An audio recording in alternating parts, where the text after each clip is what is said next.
आइए अब हम तोड़ती पत्थर जो सूर्यकांत त्रिपाठी ने लिखी है निराला, तो ये आधुनिक हिंदी कविता की प्रगतिवाद धारा के कवि हैं और प्रगतिवाद समाज को शोषक और शोषित इन दो वर्गों में विभाजित करके देखते हैं और शोषक वर्ग के खिलाफ शोषित वर्ग में वेदना लाने तथा उसे संगठित कर शोषण मुक्त समाज की स्थापना करने की कोशिश करते हैं।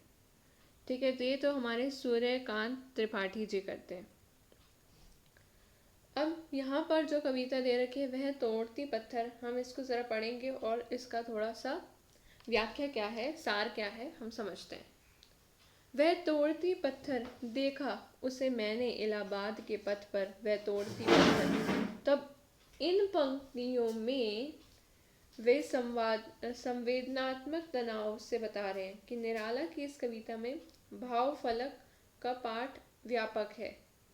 छायावादी काव्य विधान के अंतर्गत वे भाषिक योजना का यह विशिष्ट रूप निगाला के अनुभव बता रहे हैं। तो बोल रहे कि वह तोड़ती पत्थर देखा मैंने उसे इलाहाबाद के पथ पर, वह तोड़ती पत्थर कोई ना छायादार, आगे जरा समझे, कोई ना छायादार पेड़ वह जिसके तले बैठी हुई स्वीकार, श्याम तन भर बंधा यौवान, नत नयन फिर करमरत मन, गुरु हथौड़ा हाथ करती बार बार प्रहार, सामने तरु मालिक अटालिका प्रकार। तो अब देखिए आगे जो वो कह रहे हैं, इस कविता के माध्यम से बता रहे हैं कि उन्होंने संकेत किया है बदन के रूप का, और जो बदन का रंग है वो श्याम है। उन्हें वह स्त्री अपनी उम्र और काया के हिसाब से सिर्फ संपूर्णता लिए ही दिखती है, बल्कि उन्हें उसका हृदय निर्मल, निष्कुल्श और बिल्कुल ही निर्द्वंद दिखाई देता है। कभी उसके सौंदर्यात्मक बोध के ऊपर श्रम बोध का भार अधिक दिख रहा है, मतलब वो इतने कोमल स्वभाव की दिख रही है पर फिर भी वो मेहनत वाला काम कर रही है, श्रम बोध वाला काम कर रही है।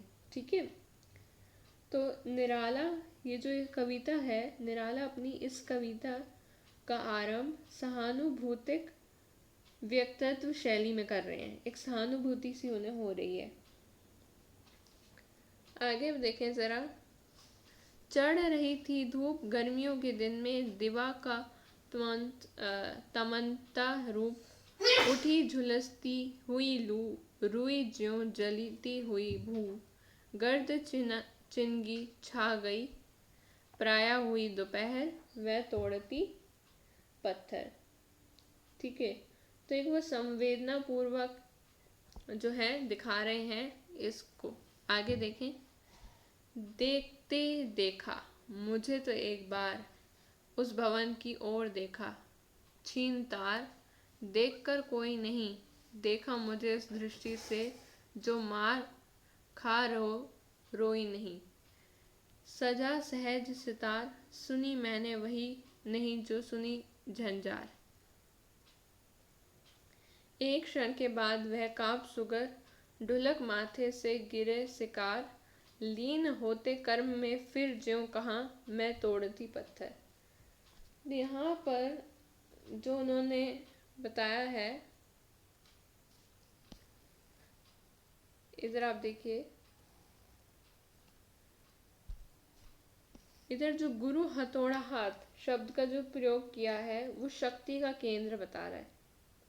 वो एक शक्ति का केंद्र बता रहा है कि हथौड़े के प्रहार से आज़ादी संबंधित, मतलब हथौड़े के प्रहार से वो आज़ादी के साकार होते बिंब है।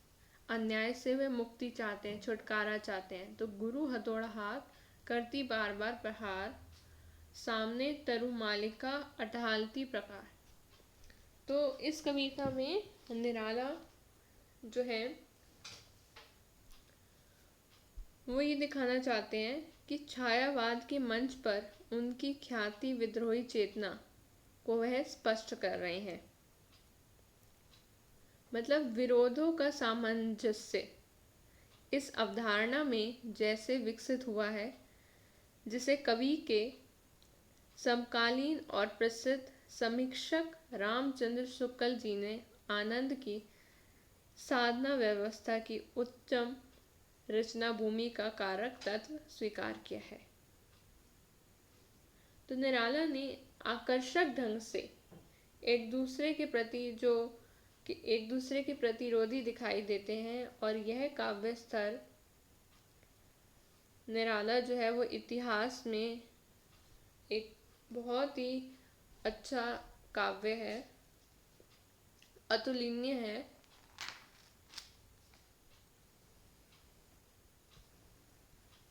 तो आई होप आप सबको क्लियर हो गया होगा।